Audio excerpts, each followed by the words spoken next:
ప్రభునందు నాకు అత్యంత ప్రియమైనటువంటి వాళ్ళారా, మన ప్రభువును రక్షకుడైనటువంటి యేసుక్రీస్తు వారి యొక్క శుభనామములో మీ అందరికీ నా హృదయపూర్వకమైన శుభములు వందనములు తెలియజేస్తున్నాను. ఉదయకాల సమయంలో మన దేవుని వాక్యాన్ని మనం ధ్యానం చేసుకుందాము. ఈరోజు వాక్య ధ్యానం కొరకు మనం తీసుకున్నటువంటి లేఖన భాగము నిర్గమాకాండము 15వ అధ్యాయము 26వ వచనం చదువుకుందాం. మీ దేవుడైన యెహోవా వాక్కును శ్రద్ధగా విని ఆయన దృష్టికి న్యాయమైనది చేసి ఆయన ఆజ్ఞలకు విధేయులై ఆయన కట్టడన్నింటినీ అనుసరించి నడిచిన ఎడల నేను ఐగుప్తులో కలుగు చేసిన రోగములలో ఏదియూ మీకు రానియను, నిన్ను స్వస్థపరచు యెహోవాను నేనే అనెను. ఆమేన్.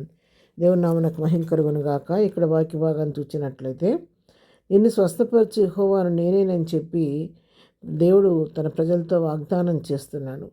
అయితే మరి ఈ యొక్క వాక్య భాగాన్ని తీసుకొని నేను స్వస్థపరిచే దేవుడు నేను అన్నావు కదా ప్రభువా, నన్ను స్వస్థపరచు, నాకు ఆరోగ్యం దయచేయమని జనరల్గా ప్రార్థన చేస్తూ ఉంటారు.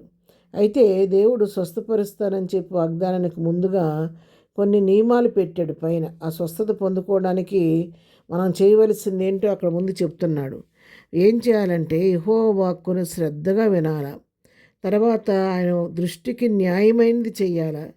మన ఇష్టానుసారంగా మన దృష్టికి ఇష్టం చొప్పున జీవించడం కాదు, ఆయన దృష్టికి న్యాయమైనది చేసి ఆయన ఆజ్ఞలకు మనకి విధేయులు అవ్వాలి. ఆయన ఇచ్చిన ఆజ్ఞలకు విధేయులయ్యి ఆయన కట్టడన్నింటినీ అనుసరించి నడుచుకుంటే, ఆయన వాక్య ప్రకారం జీవిస్తే ఐగుప్తులు కలుగు చేసే రోగాలు ఏది మీకు రానియకుండా నేను మిమ్మల్ని స్వస్థపరుస్తానని చెప్పి దేవుడు ఇక్కడ వాగ్దానం చేస్తున్నాడు.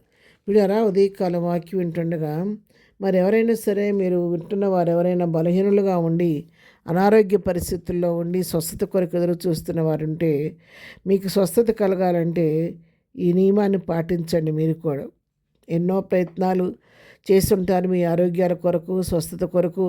ఎంతోమంది డాక్టర్లను సంప్రదించి ఉంటారు, ఎన్నో మందులు వాడుంటారు. అయితే అన్నిటికంటే సులువైన మార్గం ప్రభు ఇక్కడ చెప్తున్నాడు. ఏమీ లేదు, మీకు స్వస్థత కలగాలంటే ఆయన వాక్కును వినండి, ఆయన కట్టడలు అనుసరించి నడుచుకోండి, ఆయన ఆజ్ఞలకు విధేయులు అవ్వండి, ఆయన దృష్టికి న్యాయంగా జీవిస్తే చాలు, నేను తప్పకుండా నిన్ను స్వస్థపరిచే దేవుడిని నేనేనని చెప్పి దేవుడు వాగ్దానం చేస్తుండగా, మరి ఒకవేళ విసిగి వేసారిపోయి బలహీనతో కట్టుబడి అనారోగ్య పరిస్థితులతో వేదన పడుతూ ఉన్నారేమో, ఉదయకాలం దేవుని యొద్దకు రండి, ఆయన మాటలు వినండి, ప్రభు సన్నిధిలో మీ బాధను చెప్పుకోండి, ఆయన కట్టడలను అనుసరించండి, ఆయన ఆజ్ఞలకు విధేయులు అవ్వండి, ఆయనకు లోబడండి, ప్రభు సహాయం తీసుకోండి. తప్పకుండా దేవుడు మీ జీవితాల్లో స్వస్థతను అనుగ్రహిస్తాడు. ఎందుకంటే ఆయన ఎంతైనా నమ్మదగిన దేవుడు. ఇర్మియా గ్రంథం 30వ అధ్యాయంలో కూడా ఈ మాటలు రాయబడి 17వ వచనంలో, మరి అయితే నేను నీకు ఆరోగ్యం కలుగు చేసేదను, నీ గాయములను మాన్పెదను, ఇదే యెహోవా వాక్కు. ఇక్కడ కూడా నీ గాయాలు నేను మాన్పుతాను, నేను నీకు ఆరోగ్యం కలుగు చేస్తానని చెప్పి యెహోవా దేవుడు సెలవిస్తున్నాడు.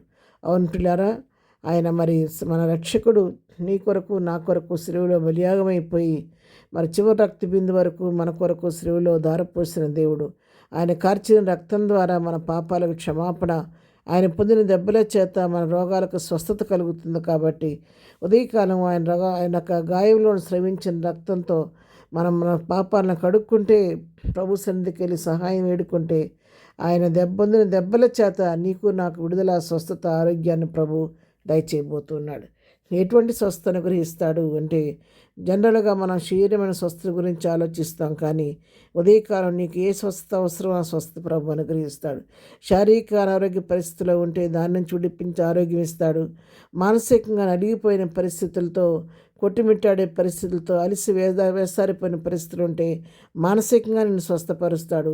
ఆత్మీయంగా ఒకవేళ ముందున్న ఆసక్తిని కోల్పోయి పతనమైపోయిన పరిస్థితిలో, దిగజారిపోయిన పరిస్థితిలో, ఆత్మలో చల్లారిపోయిన పరిస్థితిలో ఉంటే ఆత్మకు కూడా కావలసిన స్వస్థత ప్రభు అనుగ్రహిస్తాడు. కాబట్టి ఉదయకాలం ఏ స్వస్థతను కోరుకున్నా ప్రభు పాదాలు పట్టుకొని ప్రార్థన చేస్తే ఆయన నీకు కూడా తిరిగి ఆరోగ్యాన్ని కలుగు చేసి స్వస్థపరిచి మళ్ళా లేవనెత్తి తన మహిమ కొరకు నిలబెట్టిన దేవుడు. కాబట్టి అటు దేవుని కృపాసన యొద్దకు చేరి ప్రభు కృపను పొందుకొని అన్ని విధాల స్వస్థ పొందుకొని ప్రభు కృపలో ముందుకు సాగిపోదాం. ప్రార్థన. ప్రేమగల తండ్రి, పరిశుద్ధుడా, నీ పాదముల కొందనాలు. ఉదయకాలం ప్రభువా, నేను స్వస్థపరచు యెహోవాను నేనేనని చెప్పి వాగ్దానం చేసిన దేవా, మీ దినాన మా అందరికి కావలసిన ఆత్మీయ మానసిక శారీరక స్వస్థను గ్రహించండి. ఎవరైనా రోగులుగా బలహీనులుగా ఉంటే ముట్టండి, స్వస్థపరచండి నాయన. వారి గాయాలు మాన్పించండి ప్రభా, నీకు వందనాలు. ఇదన మేము చేయి పని పట్ల రాకపోకలో తోడుగుండండి. ఇదన బర్త్డే మ్యారేజ్లు చేసుకున్న బిడ్డలను దీవించండి, ఆశీర్వదించండి.